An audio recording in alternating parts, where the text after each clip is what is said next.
Hi there, welcome everybody. Bon après-midi, good afternoon, guten Abend to everybody joining us for this special MAPIC launch event. It's our global launch today with only 180 working days to go until the actual event.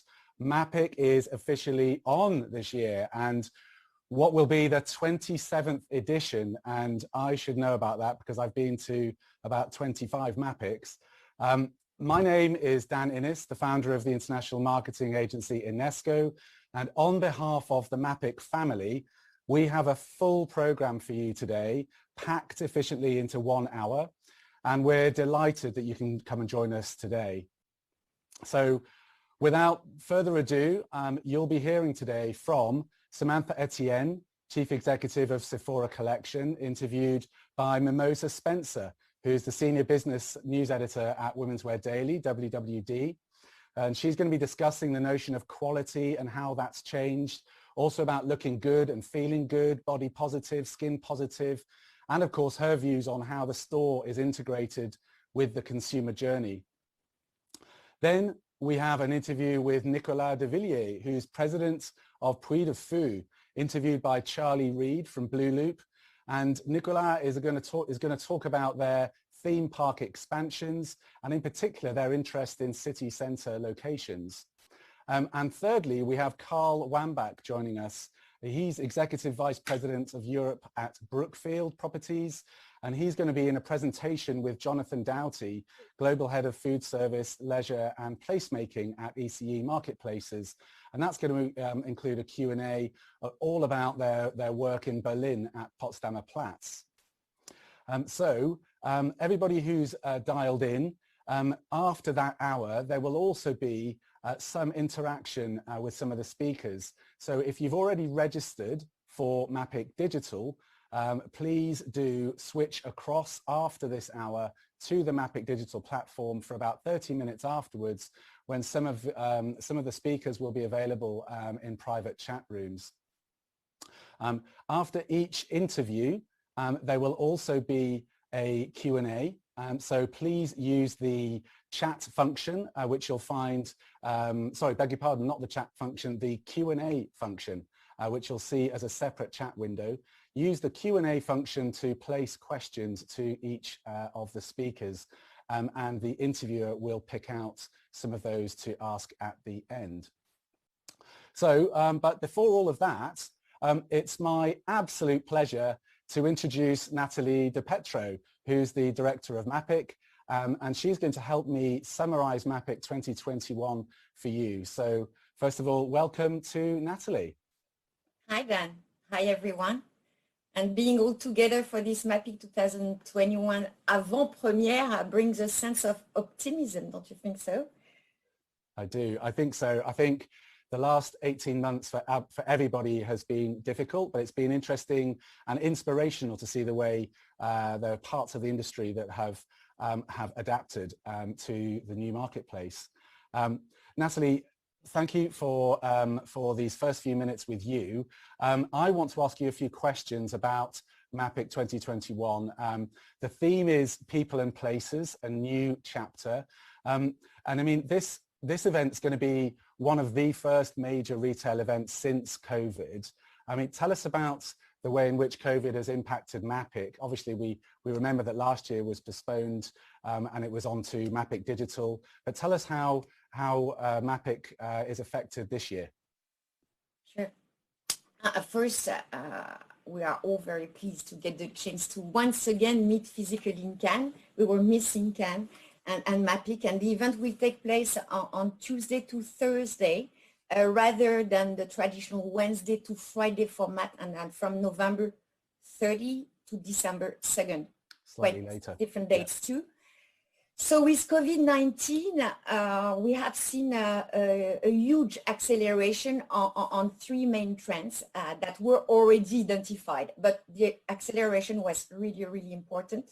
E-commerce growth that met 31% of the total sales in certain countries. Retail mix evolution, leisure and food now take 30% of the leasing share. And the need, of course, to revise in-store services, create exceptional customer experience, use data innovation and tech.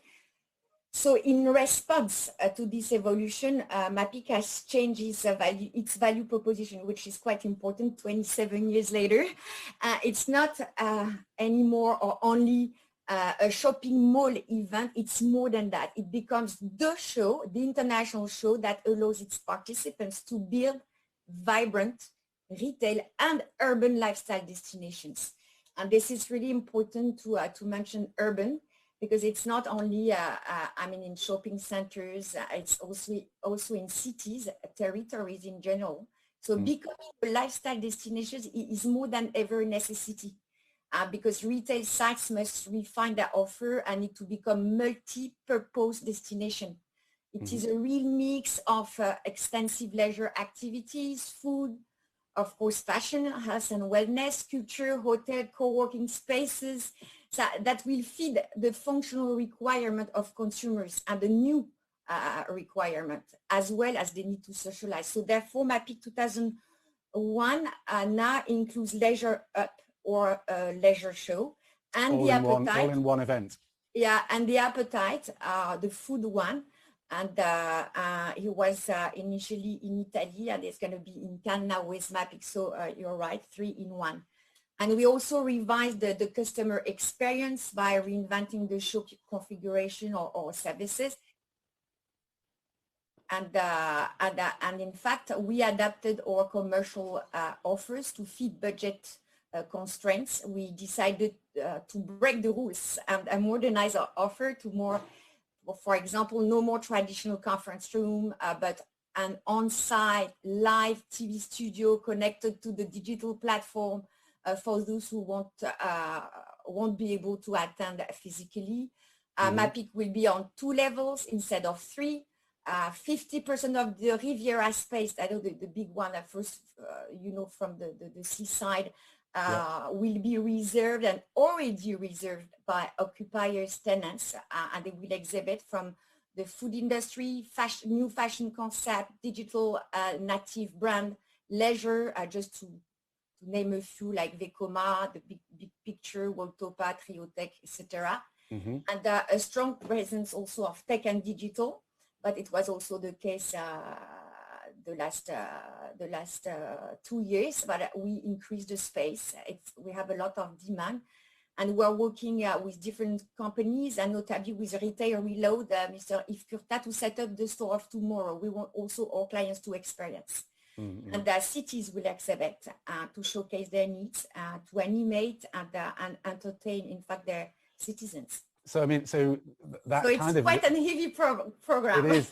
It is. I mean, that kind of explains the choice in the shift of the main topic. People and places, a new chapter. Can you talk to us a little bit more about what delegates will find this year from that topic? Yeah, sure. People and places, the new chapter, because we think that we should, the whole industry should create places for people.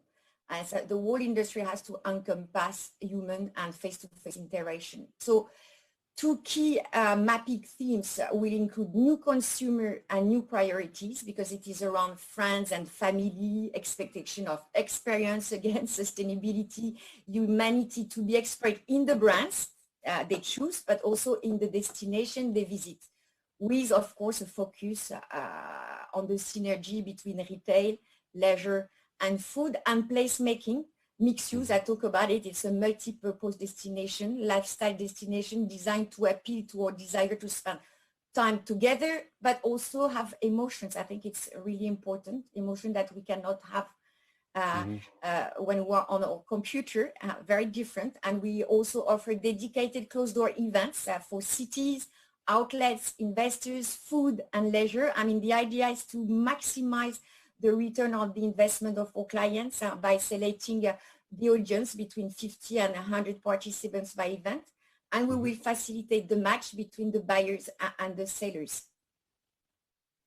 Interesting. And that I can see a lot of the topics will be covered by some of the speakers today, actually. And how can people who cannot attend MAPIC, how can they get involved? Because obviously we saw MAPIC Digital, the launch of MAPIC Digital last year, and that worked extremely well. Is that going to be continued? Yeah, last year the COVID pandemic pushed us to move quickly on the digital side, which resulted in the launch of a digital event platform. But being omni-channel is not an option anymore, and this year we created a 360-degree platform to be available all year round. The aim of the platform is to extend the physical experience of our events. It's not replace, it's really complementary, and to allow our members to get access to the whole MAPIC community at any moment, to attend a monthly program of digital conferences if they want, to attend matchmaking events, interact with speakers and buyers, as we're going to do later on, and to get access to a selection of contents and market researches. So the digital platform access is included in the MAPIC physical pass, but if you only want to have a digital pass, you can, because, for example, you cannot come to Cannes, you can buy your digital pass. So I find it's also extremely useful to follow up afterwards as well. Some of the sessions that you might not have been able to join. The MAPIC Digital that's going to be in a replay. Yeah, exactly, for the replay. But so great. So a real focus on place and also on brands. I mean, it's great to hear about this exclusive brand space on Riviera 7, and to learn more about the role of placemaking and that diverse range now that is encompassed at MAPIC, the 3 events together as one. So yeah, it's incredibly exciting. And just to keep today's program moving, I'm now going to hand the screen over to our first interview, and that's an interview with Samantha Etienne, the Chief Executive of Sephora Collection, interviewed by Mimosa Spencer from Women's Wear Daily. Over to you guys. Hi, good afternoon. It's lovely to be here. I wanted to start out by asking Samantha if she could perhaps tell us a little bit about Sephora Collection, present the brand and its positioning. Of course. Hi, everybody. So, Sephora Collection, it's in fact Sephora on brand. So just concretely, it means all the products with Sephora name on it. And it's a global brand, as Sephora is a global beauty retailer. So really, the mission that we have as a brand is to democratize all major beauty trends, and of course, many of those distorted by Sephora. And we want to make them accessible to everyone. I mean, all ages, all skin tones, really everyone can have access to all that trends. So to do so, what we are doing, we are really focused to develop products that are obviously on trend, but with no compromise on quality and always at an accessible price point. I'd just like to highlight that notion of quality, because I really think that is a big change in the industry today. Quality, of course, is about the product, the performance of the product. The product has to be effective. And for us as a brand, it's really our #1 priority. But I think that for the customer today, the quality is much more than that. It's also the ways of doing, the development standards. I mean, it's what you put, the ingredient that you are going to put or don't put in your product. It's also about, the sustainability of the packaging. It's about the traceability. So if I can give you some examples, Sephora Collection, our wipes, we know that wipes are quite controversial, but today they are compostable. And what does it mean? It means that they disappear, in fact, as fast as a grapefruit, so meaning in 60 days, just to give you an image. All our skincare today is made with 90% natural ingredients, is vegan, and we have eco-friendly packaging. So for sure, today we are not perfect, but we are really committed really to care about our customers, to care about the planet. How interesting. So obviously you have a front row to all these changes in consumer trends. Can you talk a little more how you think expectations have evolved and what to expect as retail reopens? Yes, of course. I think that we have some major trends that pop-ups, and I think that one of the biggest trends today it's really around inclusivity. Beauty customers expect really beauty to be inclusive. Just a key moment in our industry, it was a few years ago with the launch of the Fenty brand. Fenty is the beauty brand by Rihanna. And I think it was very interesting because when the brand came to the market, they came with a strong statement. Just the position was to say, this foundation is amazing and it's so amazing that we want to make it accessible to everyone. So we are going to develop as many shades as needed to match every skin tone. I think that really inclusivity really goes beyond. And when I look, for example, the hashtag body positive, it's more than 16 million publications. Face positive, more than 22 million. When I look at my Instagram feed, and trust me, I follow many beauty brands. What I can see is different body shape, it's acne, it's pores, it's everything. Because today customers that don't want to have filters, it just looks like real life. Us as a brand today, we hardly retouch our image, because I think it's important really to reflect the reality. As a brand, we really have a role to play. Mm-hmm. In terms of categories, and I think that it was existing pre-COVID, but really we are facing strong acceleration with the COVID. We really have a convergence between beauty and wellness. In fact, we really have all the face skincare products that are just booming. And if I can give you an example about, people, they want to take care about themselves. And for example, one of our top selling SKU is a small item. It's a tool, a message tool, to message your face after applying your serum or your treatment. It's very interesting to me because today people really take time to care about themselves, and it's very new, in fact, and it's really something that pop up with the COVID. And so categories, we also have hair care that is booming, but it's hair treatments, hair serums. It starts with taking care of the scalp. You also have all the food supplements that are really booming. So in fact, what we can say is that we moved from looking good to feeling good. And today beauty is, of course, what you put on your skin, but it's also what you eat, how you sleep, how you exercise, and so on. So it's very holistic. Well, that's extremely interesting. I just wanted to say, if people want to ask questions, feel free to. I wanted to ask you another question before we open the floor to people listening in. That's so interesting to hear about the importance of inclusivity and body positive, the beauty and wellness combination. How does this all fit in with when it comes to the roles of brick and mortar stores versus e-commerce? Can you talk a bit about how you see that evolving in these post-pandemic times? Of course.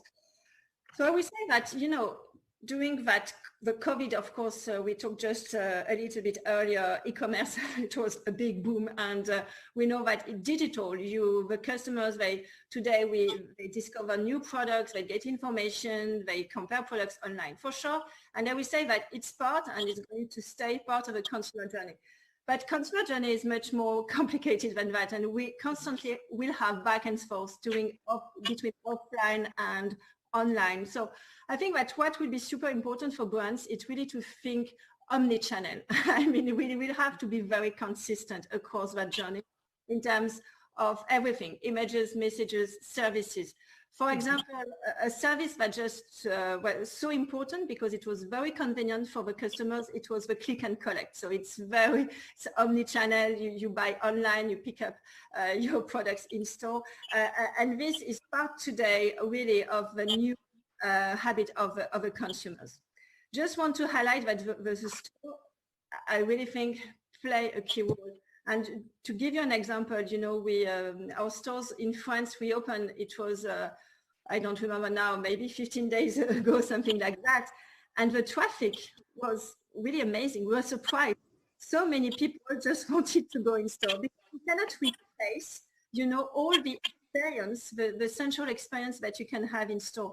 I mean, touching, you know, texture, comparing colors on your skin tone, the relationship that you can have with the experts, with our beauty advisors, you know, playing with the products, all that experience that you can only have in store is so important. And we can say that really people missed it.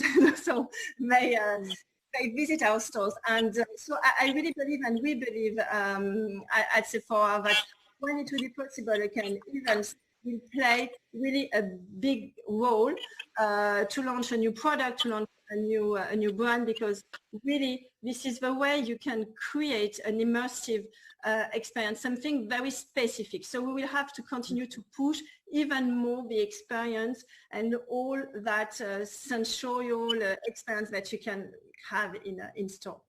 Okay, one last question before we hand it over.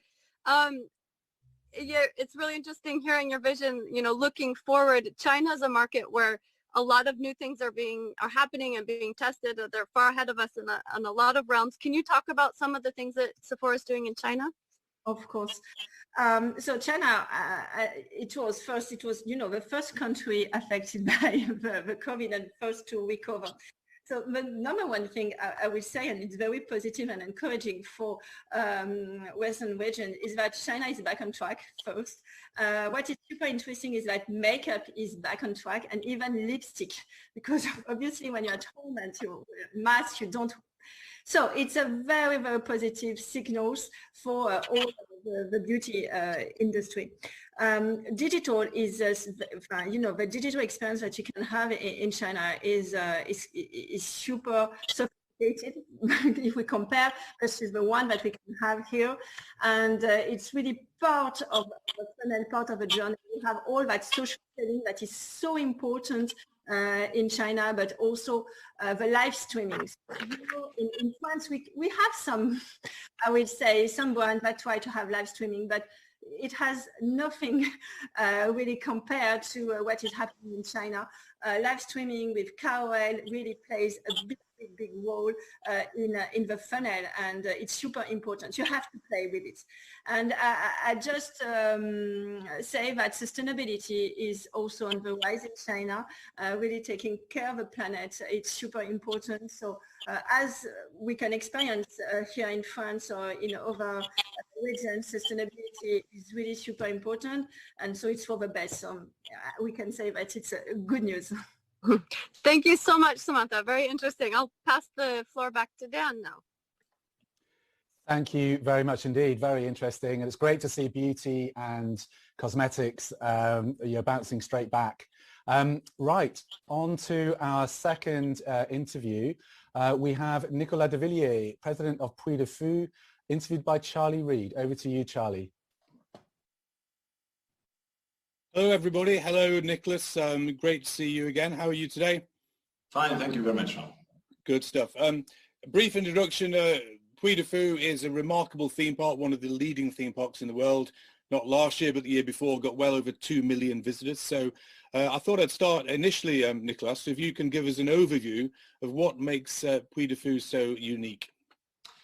You know, Puy de Fou is a show park. It means that we have many shows in the middle of the landscape in one park, but with no rides, you know. So it's shows based upon history in a beautiful and preserved landscape. So it means that it's a kind of rooted leisure, we could say, very family oriented.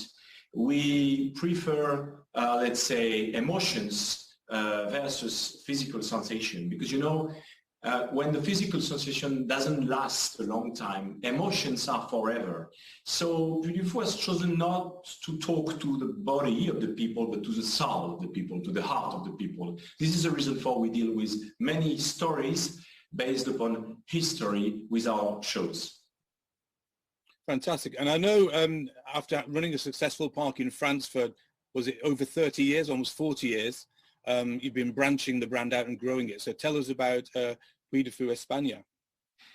You know, Puy de Fou actually has probably invented a universal model, which means that our model is rooted in the local culture, can be rooted in the local culture and the local history and the local heritage. So it means it's not a French park, it can be a Spanish park in the same time. This is why we have started our international expansion, first as a provider in the Netherlands. We are still in the Netherlands as a show provider, but we are now the owner of the Spanish park, Puy du Fou España. We have 4 shows there. We have 3 villages. We have like 14 restaurants. And we deal with Spanish stories, again, based upon the Spanish history, with Spanish heroes, women or men, well known in Spain. So for the moment, it's a great success because we have opened 2 months ago now, and the satisfaction is very, very high. So we are very, very happy with the attendance and with the feedback of the people. They are very happy with the shows. Fantastic. And it's already been touched upon that China is a growing market in attractions and obviously in retail and leisure. And I know you guys are expanding in China, and you've said localization is very important to the Chinese project. So perhaps you could expand upon your work in China. You know, for me, localization is very important in every country. It doesn't mean only location, but it means localization in the meaning that we don't only choose a place to make a show or a Puy du Fou park.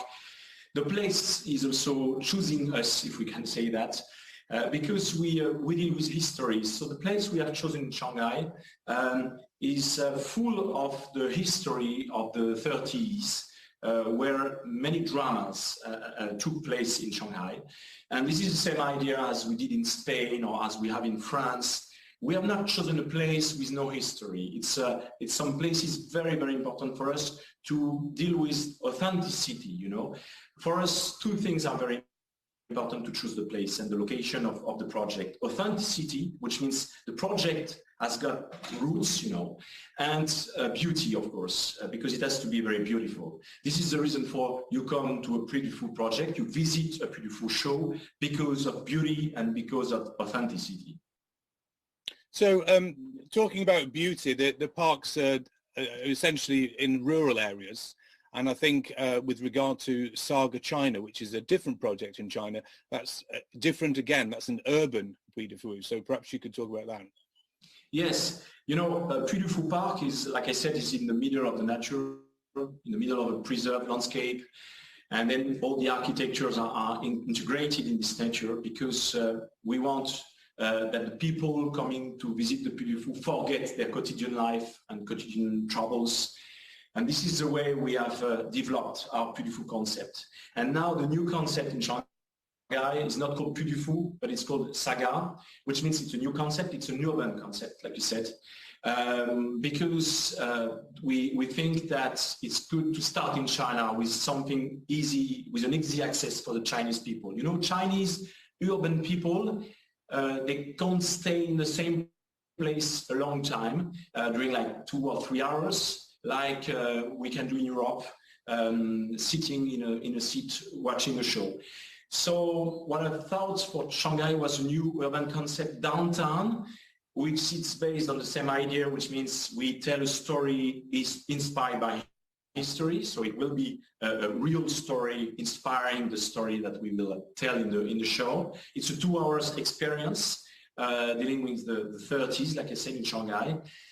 And the concept means that you choose the way you want in the show. You are the hero, so you have different possibilities. So it's very interactive because you are not only a spectator, you're not only a guest, you are also an actor of the show because you can really choose the way you want in the show. So you can you can visit the show and see the show and experience the show many times, more than 30 times. You will see 30 different shows actually because you can choose different ways. So this is the idea of our urban concept, to bring the Puy du Fou ideas, the Puy du Fou stories, that very close to the people in the middle of the city, which is a complementary concept with what we do in the middle of the landscape.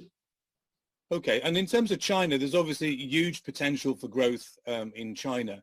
And in the future, I assume new parks you built in China would again be localized to that specific region of China.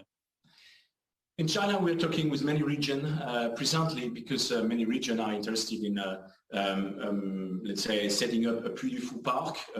So we deal with several regions, and for the moment, we have not chosen exactly the location, the place, but we are aiming at finding a location close to a big city, of course, but not in the city to create the park, like I said, which is the original concept of Puy du Fou. So we have the concept in the middle of the city, downtown, and we have the big concept of the park outside of the city. And this is the reason for we are really looking for beauty and authenticity and a place where the tourists can come, of course, easily. For the moment, we have one project in our mind, I mean one park, but in the future we know that if we create one park in China, we will create many other parks in China. When I say many, it's probably 2, 3 other parks, maybe 5 in the future, in the next 15 years. It's possible in China because China is not a country, it's like a continent. Great, and we're both here today because there's a sort of ongoing merging between retail and leisure. And I know you're speaking at MAPIC in November. So could I just ask you, in terms of going to Cannes in the real world and meeting people, what are you looking to learn from that event, and who are you looking to meet?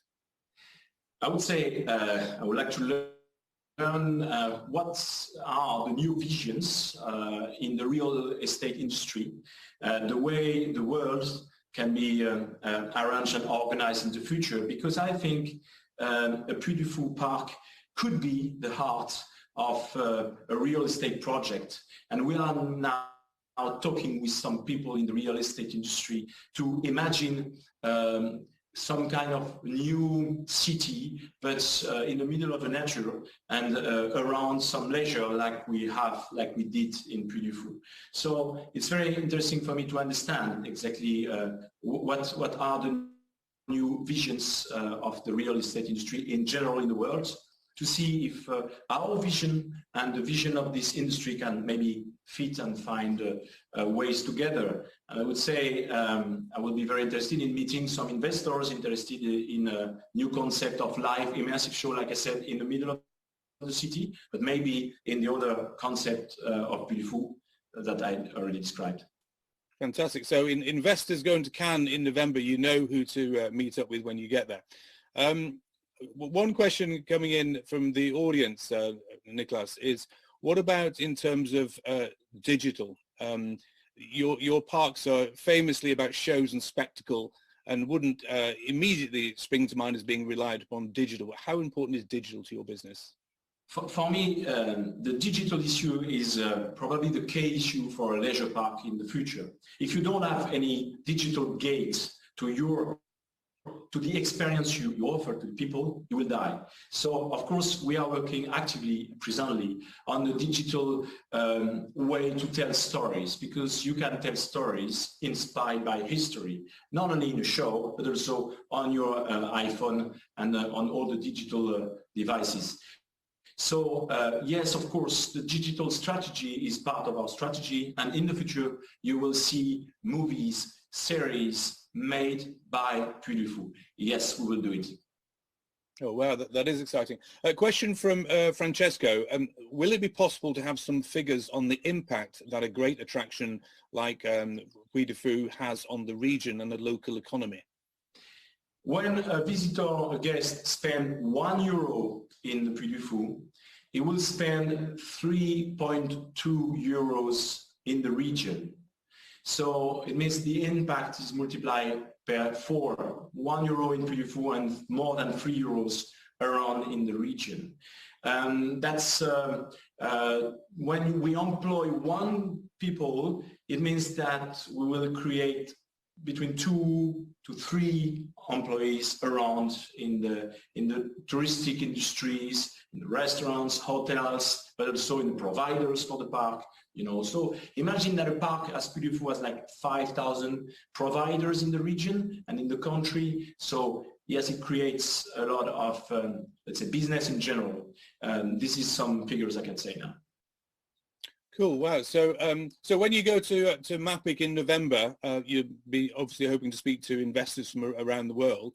And it seems to me you've got a pretty open mind as to where where the brand could fit in, because both city centres and rural areas would be attractive to you.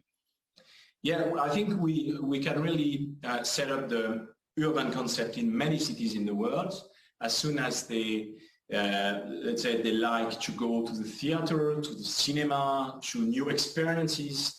But the urban concept we have in mind, and we are now developing because we are now building in Shanghai, is really a new concept. So we offer a new kind of experience, which is very strong, with many emotion, like I say. So yes, I think many cities in the world with a great history can, let's say, welcome this concept. But each city will have a different story, of course. So if we go to Shanghai, we deal with the Shanghai history. But if we go to another city, we can deal with the history of the city. This is the signature of Puy du Fou, to be rooted in the place we have chosen and in the place which has chosen us. Absolutely. So localization is the key word. So wherever you go, it'll be absolutely rooted in the local culture. Yes, it's very important because I think this world is full of illusion and, the feeling of fake offers everywhere you look at. So we must really find, let's say, the way to go back to authenticity, to the real beauty of the world, the connection with natural landscape, for example, is one example. But let's say we really need this feeling that we are connected to history, not only to the nature, but also to history. This is the mission we have with Puy du Fou, because we think that this is a great mission. It's a passion. It's not a job for us. It's really a passion. And we get the success. So it means people share the same feeling and the same desire. Thank you, Nicholas. That's fantastic. I shall see you in Cannes in November, and I'll hand you back to Dan now. Thank you very much, Charles. Yes. Great. Thank you very much, Charlie. Thank you, Nicolas, for that inspiring presentation. And it's fantastic to see that impact on the local economies that will, of course, be so attractive to cities, towns, all around Europe and beyond. So thank you very much for that. It's fascinating. And on to our third interview of the afternoon. This is an interview with Carl Wambach and from Brookfield and Jonathan Doughty from ECE. Jonathan, I'll pass the screen over to you. Super, Dan. Thank you very much. Good afternoon, ladies and gentlemen. Great pleasure to talk to you this afternoon a little bit about what's going on in Berlin. I'm just going to share the presentation up for everybody to see. Hopefully you can see that okay. Whoops, go back, sorry. I just need to go back, thank you. Right, there we go. So joining me this afternoon is Carl Wambach, Executive Vice President at Brookfield Properties Europe. And together with Carl and his team, ECE have been working on delivering the new Potsdamer Platz. It's really interesting listening to Nathalie talk at the beginning, people and places, the new chapter. And I think Carl is probably very well placed to be able to tell you a little bit about the new chapter that is happening at Potsdamer Platz at the moment. Carl, over to you. Thank you, Jonathan. You may want to share the presentation. Okay, sir. Sorry, thought it was. My apologies for that. 1 second. Thank you. There we go. In just a second, we go to the, okay.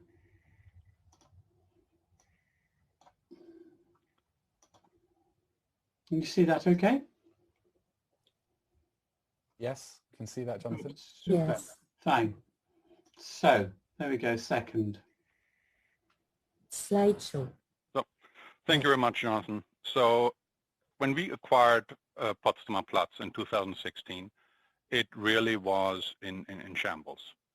It was undermanaged. We had 50% vacancy of a estate the size of about 3 million square feet. In addition, we had an aging and dying retail scheme at our hands.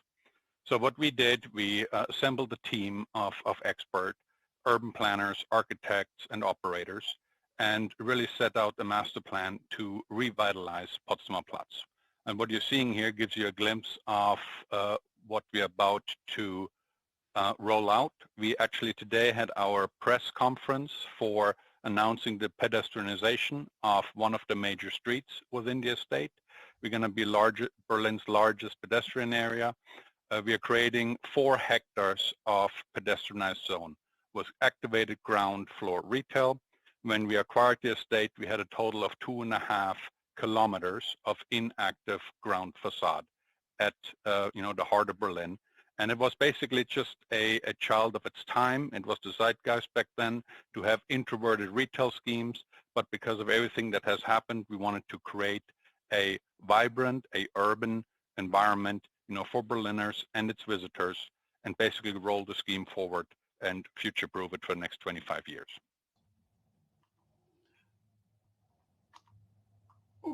Okay. What we then see is the ingredients that make that next 25 years. Right in the middle of Berlin, and you can't get a better location. We are a few minutes from the main railway station, the Hauptbahnhof, by train. We are where City East meets City West, and we have a wonderful combination of fashion and culture, art, food, leisure, and some quite outstanding architecture. But like, I guess, any great recipe, you need to bring those ingredients together properly and deliver them properly so that everybody gets from the experience what they would want. And that has been the focus of attention over the last couple of years. We have all the ingredients. You can see that in the data. We have 46,000 square meters of retail space, and that's in the long covered street, the glass covered street between the 6 blocks building. Over 300 residential units, but more importantly, 270,000 square meters of office space, which generates significant numbers of people every day wanting to enjoy, to work, to play, to experience, to eat, to shop in this part of Berlin. We have 2 5-star hotels. We have a fantastic 19-screen cinema, which is shortly going to be going under refurbishment, ready for the reopening. Berlin's largest casino. We also host the Berlin Alley, the film festival. So I suppose we have something in common with Cannes in that respect. It's an outstanding collection of ingredients that are now being brought together with a perfect recipe to deliver something exceptional within the Berlin landscape. Carl. Over to you, Carl. Yep, thank you. So I think this slide really shows what we're trying to accomplish here. On the right-hand side, you see 2 pictures of our new revitalized retail scheme.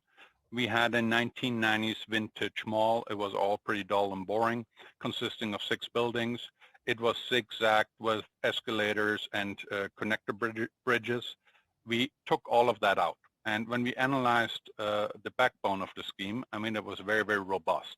Great architecture, natural daylight already there. And so we basically identified an opportunity to recreate a covered high street, bring the public realm into the scheme. You see it here with the pavements, basically bringing materials from the public realm into it and demalling the mall, creating 6 unique individual buildings with their own architecture, basically anchored by strong anchors. And we're doing so much more. If you look at the left-hand side, you see that we are creating an ecosystem. It's not only the retail within the 46,000 square meters of the former Potsdamer Platz Arkaden. We also have a lot of ground floor retail spaces within the estate. And by creating an ecosystem for Berliners and its visitors, we're going to increase connectivity to other neighboring schemes, like Sony Center, for example.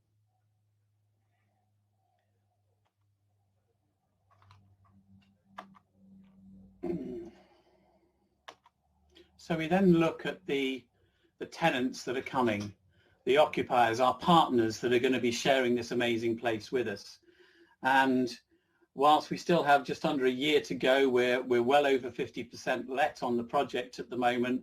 We have a substantial amount in solicitors' discussion and in their hands. And you can see here two very good examples of deals that have actually taken place, are being built out at the moment, and will be ready for our new opening. We have the first to Germany, first in Europe, Mission Play by Mattel, which is a 4,500 square meter amazing location for families to enjoy their time with us. It has food service in it, it has family entertainment, it has educational experiences and a number of other things. In addition, we've signed the Mercato Metropolitano, the Andrea Raska business, opened in London, has now signed in Berlin and will be opening with us next year, with a 4,500 square meter, two-level community food market. Berlin already has a number of locations that market Halle 9. This will be something completely different for Berlin, will in itself become a core attraction for the asset. And in addition to that, we're talking to significant number of other tenants where we are at an advanced stage, because the 6 blocks in the middle of this project, and we mustn't forget that there's a collection of buildings and streets all around it which house the people who live there, who work there, who enjoy the space. But these core 6 blocks, we have a lower ground floor concourse level that's connected straight through to the railway station. Then we have the ground floor with our emblem stores, and the emblem stores are the key locations where brands can really showcase what they're doing, familiar brands, but doing things in an unfamiliar, experiential way. And that's had real resonance in the retail market recently. Despite COVID, we're doing very well with the movement towards leasing on that. And then on top of that, a first floor where some of them have gone up, like the Mattel unit. They've gone up first floor and second floor, and others where we have office on the first floor, or we're developing out restaurants that sit above the retail. So it's a really well integrated, pulled together, mixed use development in the heart of Berlin. And the aspiration was always to be world class and Berlin's best. A really interesting mix between those two things. And we do have 5 or 6 now, first to Europe, first to Germany, first to Berlin operations coming in. And now we are making sure that our retailers are cognizant and understand what's going on with all those other things, all the other leisure elements, and coming to us to be ready to open next year with their own choice of retail product. Carl.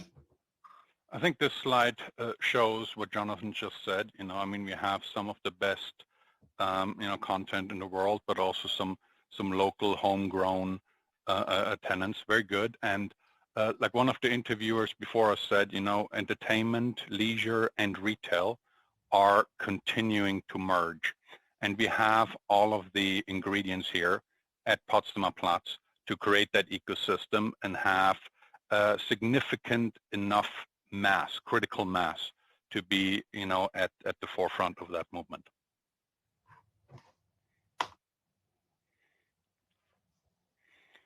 Here, our construction site, we commenced in April of 2020. We are handing over the first units for tenant fit out as early as August of 2021. That will be Mercato. In November, we are handing over Mattel for tenant fit out, and we are planning and targeting to open come April, May of 2022. Next one, please, John. Okay, and here basically the strategy. When we bought Potsdamer Platz, I mean, we really had a jewel at our hand, close to 3 million square feet at the heart of Berlin, under-managed. There were some low-hanging fruits. We had, 50% vacancy in the office space.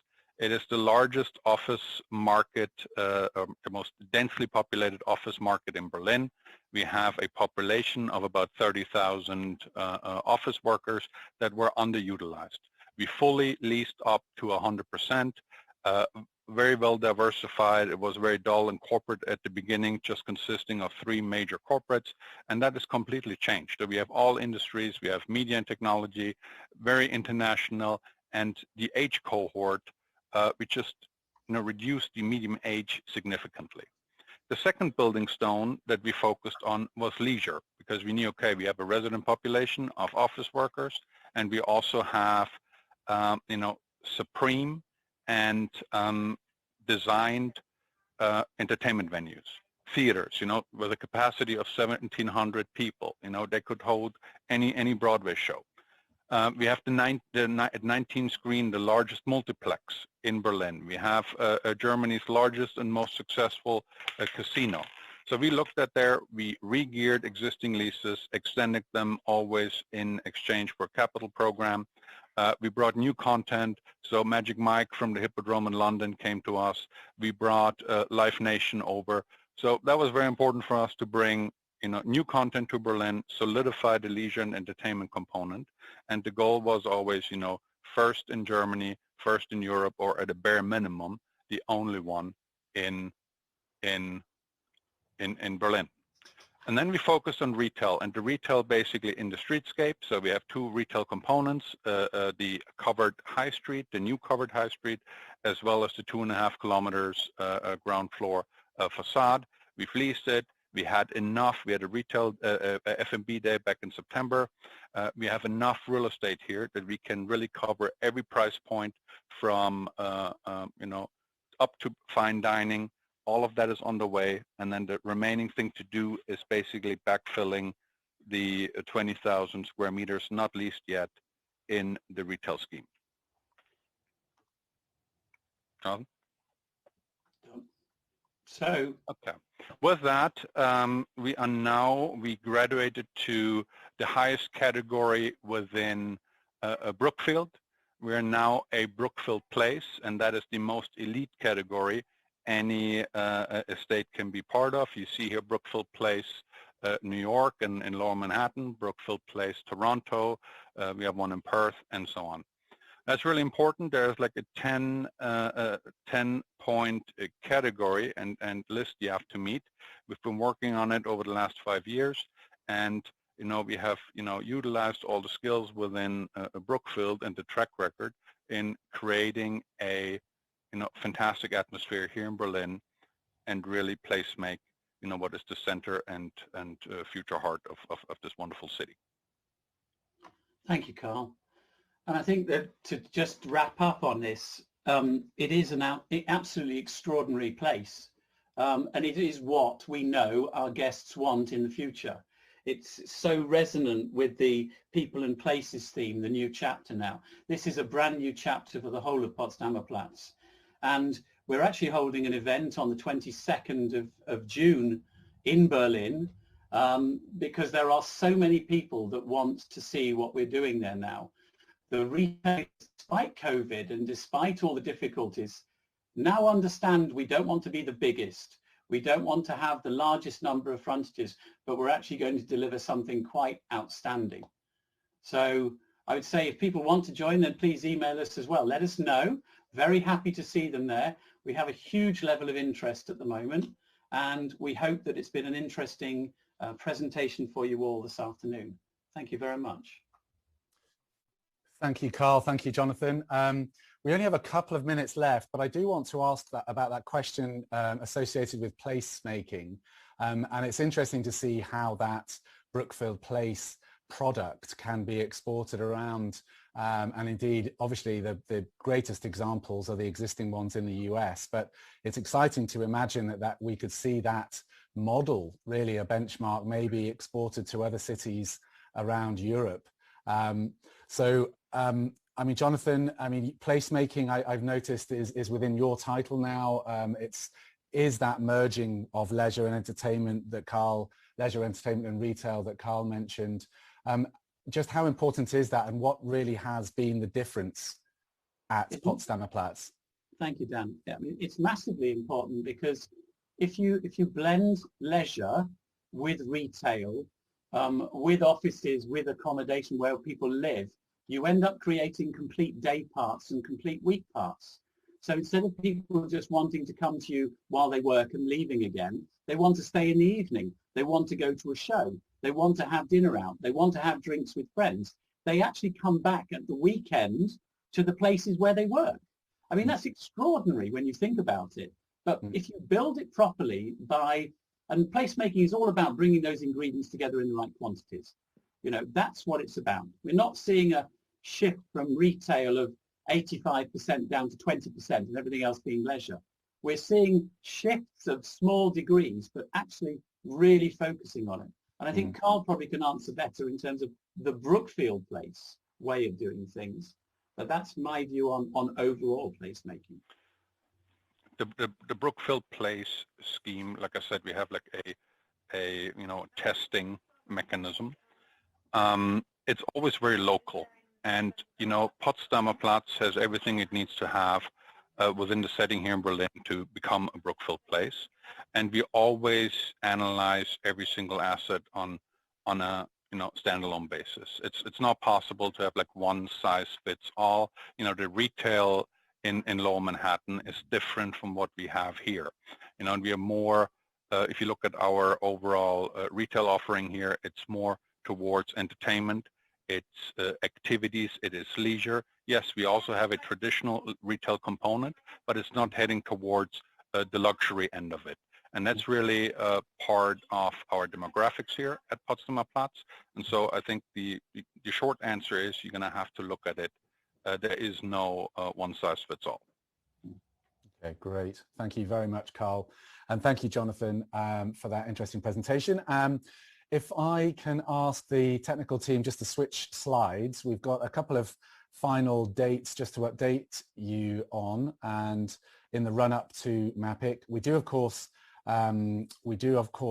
want you to switch over to the MAPIC Digital platform in a second, where there is more information.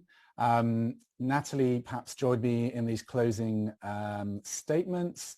But really, if you can just check the dates on screen now, and just note that there is a constant stream of great content through the MAPIC channel. 15th of June, the outlet session, 22nd of June, the retail reboot, 29th of June, the French leisure and attraction market landscape, and just really keep in tune and follow MAPIC on Twitter and also on LinkedIn. If I can thank all of our speakers today, and their interviewers for their insight, and at this incredibly challenging time, not just for the market, but that is bringing out the very best in this industry. It's fascinating to see some of these changes, and it's great to hear from the speakers today to hear exactly what they're doing so successfully. Nathalie, would you like to say a couple of closing words before we go offline? Thank you, Dan. I just wanted to thank all panelists, and what has been said and what has been shared for me illustrate perfectly, the evolution of the industry. So it's really super interesting, and that's going to be also showcased at MAPIC. So. Really, thank you very much, and stay safe and stay tuned on the platform. Wonderful. Thank you, everybody, for dialing in. We hope to see you on the 30th of November until the 2nd of December. And yeah, stay tuned, and we look forward to seeing you all very, very soon. Thank you very much.